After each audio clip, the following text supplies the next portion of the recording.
You know how people joke about those DNA test kits? Like, oh, maybe you're secretly a royal, or maybe you'll find some long-lost cousin. Yeah, well, I took one for fun.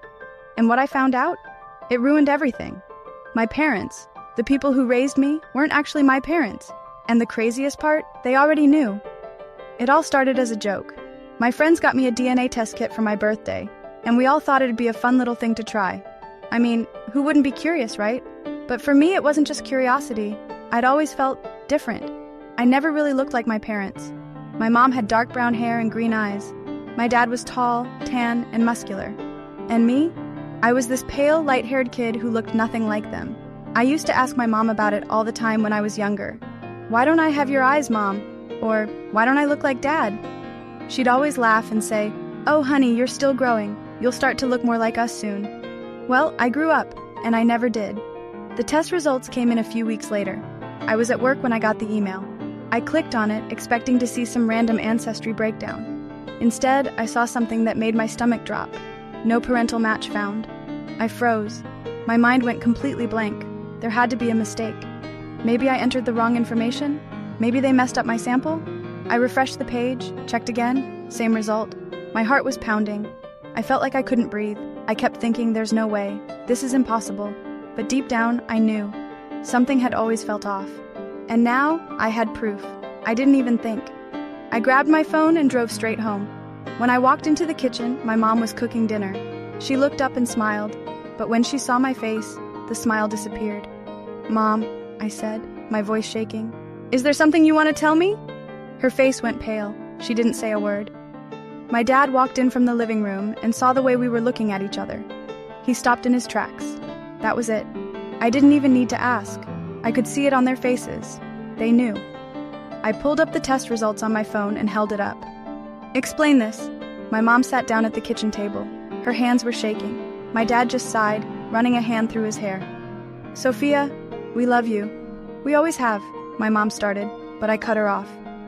How long? I asked, my voice barely above a whisper. How long have you known? She looked down at her hands. Years. I felt like I was going to throw up. That's when they finally told me the truth. The day I was born, there was another baby born in the same hospital.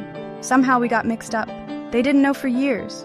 But one day, there was a government audit of old hospital records, and someone caught the mistake. My parents took a DNA test, and boom. They found out I wasn't their daughter, but they didn't tell me. They decided to keep it a secret. They had raised me, loved me, and they were terrified of losing me. I didn't know what to feel. Betrayed? Angry? Heartbroken? I just stood there, staring at them, my whole body numb. Finally, I choked out, so, where's my real family? I didn't talk to them for days. I locked myself in my room, trying to process everything. Every childhood memory felt fake. I couldn't stop thinking, who was I really? Then I got an answer. With some digging and a lawyer's help, I tracked down the other baby, the one who grew up in my place. Her name was Lily. And guess what? She already knew. My biological family had been looking for me for years. They wanted to meet me. They had pictures of me as a baby. They even had a nursery set up for me before I was born.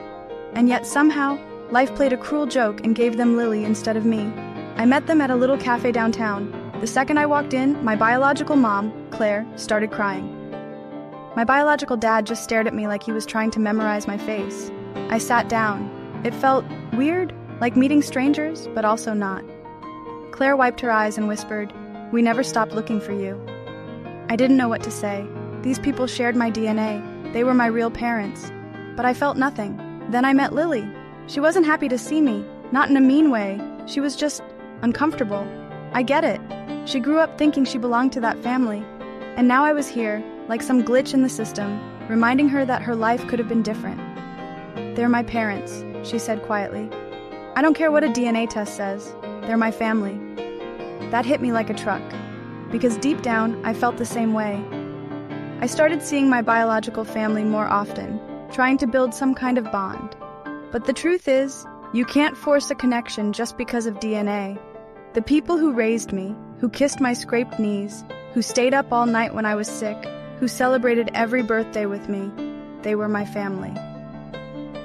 One night, my dad sat down next to me. He didn't say anything for a minute. Then finally, he took a deep breath and said, I was scared of this moment my whole life, but I get it now. Family, it's not about blood, it's about love. I broke down. I didn't cut off my biological parents, but I didn't leave the only family I'd ever known either. Because at the end of the day, family isn't the people you share DNA with, it's the people who love you.